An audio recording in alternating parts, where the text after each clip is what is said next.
Hi, నా పేరు doctor Vamsikrishna. నేను ఒక లాప్రోస్కోపిక్ సర్జన్ని.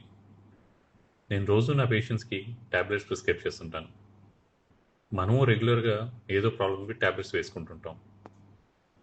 సరిగ్గా గమనిస్తే మనం రోజు వేసుకునే ఆ టాబ్లెట్ మనకి మన జీవితాన్ని పరిచయం చేస్తుంది. ప్రతి టాబ్లెట్కి ఒక మ్యానుఫ్యాక్చరింగ్ డేట్ ఉంటుంది, అలాగే ఎక్స్పైరీ డేట్ కూడా. మనకు కూడా ఒక బర్త్డే ఉంటుంది, అలాగే డెత్ డే కూడా. ఒక 50 పైసల టాబ్లెట్ అయినా, ₹1,00,000 క్యాన్సర్ టాబ్లెట్ అయినా ఎక్స్పైరీ డేట్ అయిన తర్వాత మనం తీసుకోం.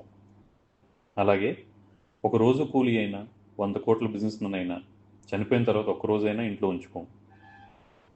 ఒక టాబ్లెట్ తన జర్నీలో మన బాధని, అది జ్వరం అవ్వచ్చు, దగ్గు అవ్వచ్చు, లేదా క్యాన్సర్ లాంటి పెద్ద వ్యాధి అవ్వచ్చు, తగ్గిస్తుంది. ఒకవేళ ఆ టాబ్లెట్ ఎవరికి ఉపయోగపడకపోతే అది ఎక్స్పైర్ అయిపోతుంది. మనం ఆ టాబ్లెట్ని డస్ట్బిన్లో పడేస్తాం.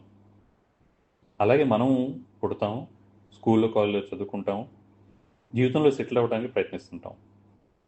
మనం చేసే పని ఒకరి బాధని లేదా ఒక చిన్న అసౌకర్యాన్ని సాల్వ్ చేస్తే ఆ పని చేసే మనకి సక్సెస్ అయ్యే అవకాశం ఎక్కువ అవుతుంది. ఫర్ ఎగ్జాంపుల్, ఒక డాక్టర్ రోగి బాధను తగ్గిస్తాడు, అందుకే సక్సెస్ అవుతాడు. ఒక ఊబర్ యాప్ మన ప్రయాణాన్ని సౌకర్యంగా చేస్తుంది, అందుకే సక్సెస్ అయింది. మీరు జీవితంలో సక్సెస్ అవ్వాలని కోరుకుంటూ, డాక్టర్గా నేను చెప్పే ఇటువంటి 4 మంచి మాటలు మీకు నచ్చితే, చూడాలనుకుంటే తప్పకుండా సబ్స్క్రైబ్ చేయండి, షేర్ చేయండి. Thank you for watching.